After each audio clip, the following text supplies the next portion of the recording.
Olá para todos, sou a professora Darilane e hoje vamos estudar a história, ou melhor, vamos compreender e conhecer a evolução do relógio, a sua história, como ele ajudou a humanidade a evoluir, como foi essa evolução. Então vamos lá?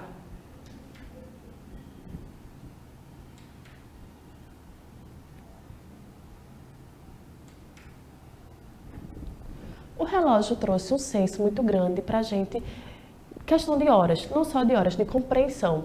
Antes de termos o relógio como hoje conseguimos notar, né? Como hoje utilizamos, antigamente não se tinha. Então a gente tem a compreensão a partir do tempo, de noite e dia, a passagem do dia, mas não tínhamos a compreensão da passagem das horas. Temos compreensão do sol e da lua. Então a partir disso foi que houve-se a evolução. Antes do aparecimento do relógio convencional, a humanidade utilizava dispositivos rudimentares de medição de tempo, tendo como recursos os meios naturais. Justamente, o primeiro meio natural que eles tinham como recurso era o entendimento do Sol e da Lua, a passagem do dia. E assim eles foram evoluindo. Depois da passagem do dia, eles começaram a compreender o ciclo da Lua.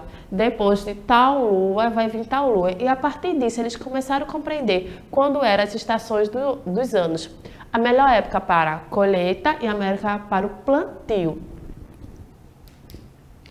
Como vocês podem ver no desenho, a lua ajudou justamente nessa compreensão maior de plantio e de colheita. A partir da lua cheia, X passagem de lua, vai ocorrer outra lua cheia. Então, eles começaram a notar as diferenças. Houve essa passagem de tempo de luas e estava tendo um tempo chuvoso. Então, houve a compreensão das estações do ano primeiro. E depois dessa compreensão, eles começaram a compreender e associar as estações do ano à forma assim, da colheita. Na época chuvosa, vou fazer X. Na época do outono, primavera, eu faço isso. Então, eles começaram a compreender a forma do plantio e da colheita.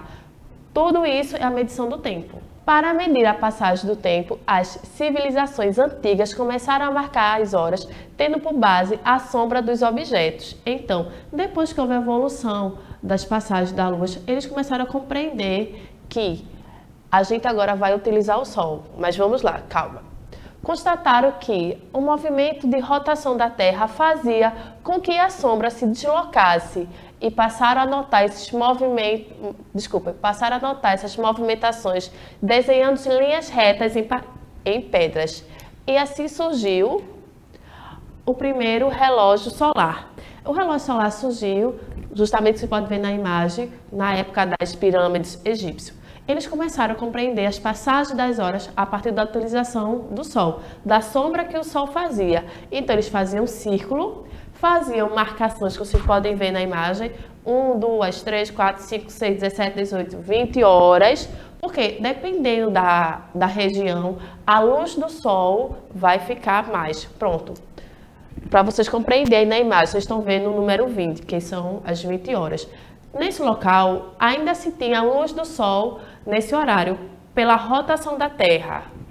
Então, e tinha as horas lunares. Não tem as horas lunares, era só o escuro, que eles não tinha como compreender que hora era, se eles não iam ter a sombra do Sol. Então, se precisaria de um gnomo, que era ele que ia fazer que ia refletir a sombra para marcar a hora. Um mostrador, que são os números, e ele tinha horas noturnas. Porém, esse relógio era extremamente eficiente para a época. Porém, de noite eles não sabiam marcar que hora era, já que eles não tinham a luz do sol para fazer esse auxílio. Os mostradores dos relógios são divididos por linhas, as quais correspondem às horas. Eles têm uma haste encaixada na vertical, que é uma espécie de ponteiro, chama-se gnomo, e é ele que faz sombra à medida que o Sol se move. A sombra indica as horas. Importa referir que o relógio de Sol não é tão preciso como o relógio convencional. Isso porque ele não tem escalas de minuto, de modo que mede somente as horas. Então, compreendemos como o relógio do Sol funciona a partir do reflexo da sombra. A sombra vai refletir diretamente no gnomo e ele vai refletir a posição das horas. Essa sombra vai ser referente à rotação da Terra. Então, vamos imaginar que naquela época A gente não tinha a tecnologia que temos atualmente, então conseguiram desenvolver isso. É extremamente importante, foi extremamente importante para a evolução da nossa sociedade em questão de tempo. Depois do relógio do sol, eles precisavam compreender as horas também à noite. Então, veio o relógio da água, porque vamos analisar. Se não tivesse um dia nublado ou no inverno, eles não iam ter essa quantidade de sombras. Então, eles precisavam de um meio para saber horas, mesmo que não houvesse sol. Então, veio o relógio de água. Vamos compreender melhor? O relógio de água, ele é um recipiente com furo e possui algumas marcações que indicam a passagem do tempo. Devemos encher o recipiente com água. Devido ao furo, a água escorre e o nível de água dentro do recipiente desce. Com isso, o nível da água alcança as marcações, o que nos indica o intervalo de tempo correspondente. Para a gente compreender melhor, vamos pensar em um balde. Você pegar um balde grande e fazer várias marcações nele. Cada marcação vai se referir a uma hora. Fazer um furinho. Quando aquela marcação, o nível da água chegar naquela marcação, quer dizer que se passou-se já uma hora e assim por diante. Então esse relógio era eficiente porque eles podiam trazer ele para dentro de casa. De noite eles tinham que ter uma noção de tempo. Então, quando não tivesse no sol, tivesse no inverno, tivesse chovendo, eles iam compreender a noção de tempo que estava sendo decorrido a partir do relógio de água. E eles poderiam trazer esse relógio para dentro da água, para dentro de casa, para marcar a passagem de tempo necessária. Já com o relógio do sol, eles não podiam fazer isso. Vocês podem ver na imagem, daí tinha o do balde e tinha esse que possui o formato mais do cone. Mas também, que vocês podem ver na imagem, tem a marcação do número 1 até o número 7. As marcações das horas ia depender do tamanho do balde. Porém, lembrando que eram horas exatas, não. Que vamos imaginar, o balde esvaziou, você ia lá e ia repor a água nele. Então, você ia perder um certo tempo com isso.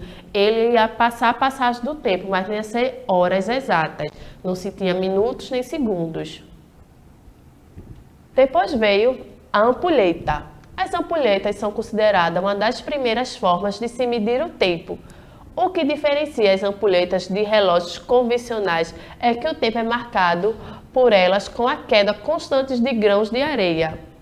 A contagem do tempo começa quando ao ser virada, a areia da ampulheta começa a cair na parte inferior. A mesma contagem termina quando o último grão cai na parte de baixo. É importante lembrar que ela apenas marca o tempo que está passando, mas não informa o horário do dia. Vocês podem ainda utilizar muito essa ampulheta em jogos, principalmente jogos de tabuleiro, como damas, vários outros. Vai se virar a ampulheta para você dar o tempo para o seu adversário fazer a jogada. Ele vai marcar o tempo decorrido, vamos supor.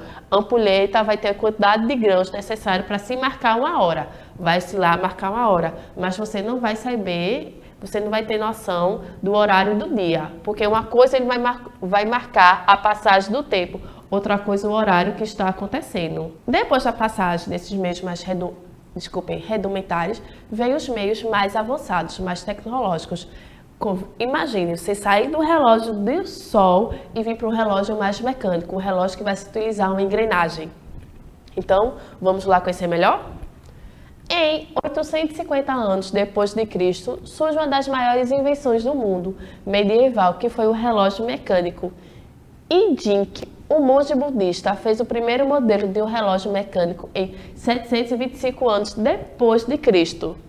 Vamos analisar que aquele relógio de sol foi antes de Cristo, depois de Cristo. Olha o tempo de uma mudança para outra. Este relógio funcionava com água pingando, que alimentava uma roda que fazia uma revolução completa em 24 horas. Os sistemas de rodas e rodas de ferro e bronze fez o relógio girar. Este sistema causou o toque de um sino na hora. Então, era um sistema que fazia pingar, e nesse pingo-pingo tinha várias engrenagens, que uma movimentava a outra para poder se decorrer o horário. E ele tinha 24 horas. Vamos imaginar que saiu-se do relógio do sol, que só marcavam as horas do dia, depois para o relógio de água, que você devia estar ali constantemente trocando o balde, depois para a ampulheta, que só fazia decorrer o tempo que estava se passando, não as horas exatas. E chegamos para o relógio mecânico, que fazia justamente isso. Ele marcava as 24 horas do dia. Olha aí como ele era. Mas assim, desculpe gente, o relógio mecânico, ele era uma bola, era se necessário abrir ele para você ver. Vocês estão vendo aí na imagem, né? Então era algo ainda no modelo bem rudimentar, bem antigo, bem medieval. Mas assim, extremamente importante para aquela época, extremamente evolutivo. Por volta de 1500, Pedro Henkel, na cidade de Nuremberg, desenvolveu o primeiro relógio de bolso, que é esse daí de roda, que ficou conhecido como ovo de Nuremberg, devido ao seu formato. Foi construído basicamente de ferro com corda para 40 horas e um percussor da mola espiral. Era constituído por um indicador e um complexo mecânico para badalar. Vamos lá, compreender de novo. O outro, ele era muito grande, precisava de água para funcionar. Era um pingo-pingo de água constante. Já esse foi o primeiro relógio que podemos levar para onde a gente fosse. Ele era um relógio de bolso, mas não era o tamanho que a gente vê hoje em dia, era o tamanho maior. E você dava engrenagem. Vamos pensar aqui o que é essa engrenagem. Não tem aqueles brinquedinhos de corda que a gente puxa para ele funcionar? Justamente era isso. Você precisava da corda para ele funcionar. Você dava a corda nele e ele marcava-se até 40 horas. Essa corda funcionava durante 40 horas. E quando ele parava, você ia lá de novo e dava-se corda. E nesse processo, ele marcava as horas. Porém, não ia ser uma hora tão exata como hoje em dia. Porque esse processo de se dar corda, você já tinha uma perca de tempo. E veio o relógio de pêndulo, mais conhecido como relógio de catedral. Até o ano de 1580, não existia métodos para determinar de uma forma razoavelmente precisa intervalos de tempo relativamente curtos. Essa situação se modificou com a descoberta por Galileu do isocronismo do pêndulo. Isto é, o período do pêndulo não depende de ampulheta do movimento oscilatório, dependendo apenas do tamanho do pêndulo. Essa descoberta serviu de base para a construção de relógios de pêndulos acionados através de pesos ou molas. Esse pode ver na imagem, analisar. Esse é aquele famoso relógio que a gente vê o pêndulo balançar para lá e para cá, tic-tac, tic-tac. Geralmente a gente vê muito em casas que vendem antiguidade, igrejas ou em filmes antigos, desenhos animados.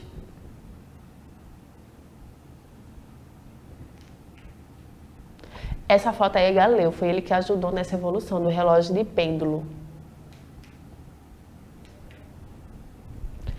Agora chegamos no tal famoso relógio de pulso.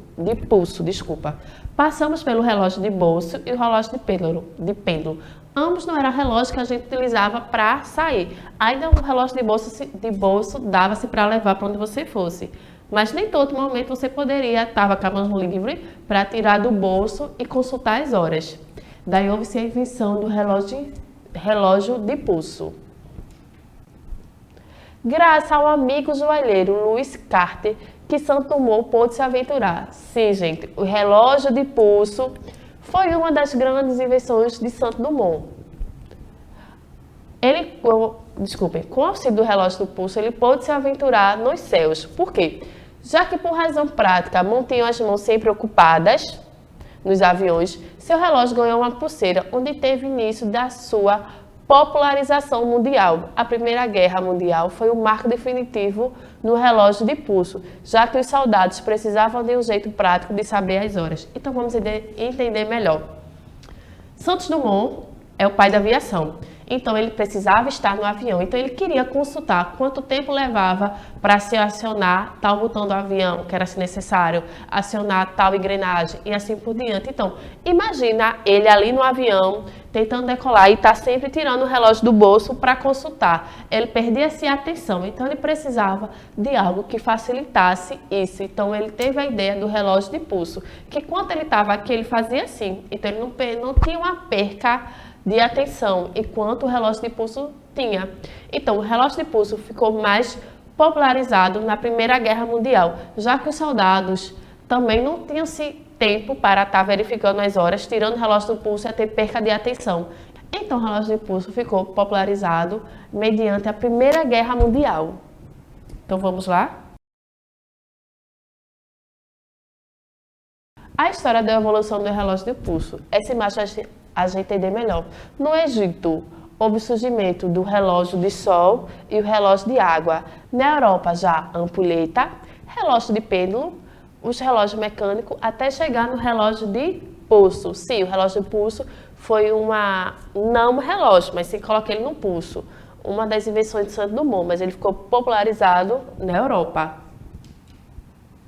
Então, com essa imagem, vamos compreender melhor essa evolução. Primeiramente, depois de compreender o que é dia e noite, depois de utilizar os astros, as passagens das fases lunáticas, para se compreender as estações do ano, veio-se os relógios. Primeiramente, o relógio do Sol, que ele era marcado a partir da sombra que se fazia no gnomo, o relógio de água, o relógio de pêndulo, o relógio de bolso, os relógios mecânicos que usavam-se engrenagem, lembrando que o relógio de bolso ele era primeiro de dar corda, depois o relógio com a engrenagem, esse que conhecemos, e esse último são os relógios industriais, marcados mais para utilizar quantidades quânticas e assim por diante.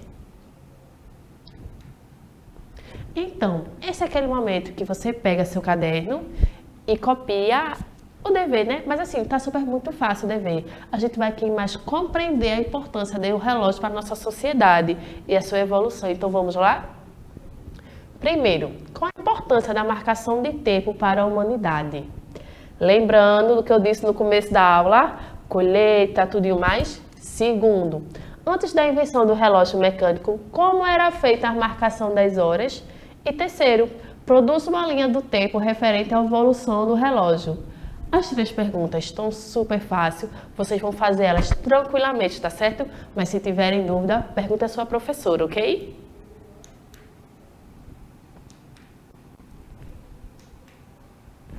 Então, esse é aquele momento que, felizmente, nossa aula acaba. Agradeço por vocês terem assistido a aula. Compartilhe com seus amigos, troquem ideias, o que vocês acharem da aula com a sua professora, com seus amigos, tá certo? Então, a gente vai se despedindo. Até a próxima, ok?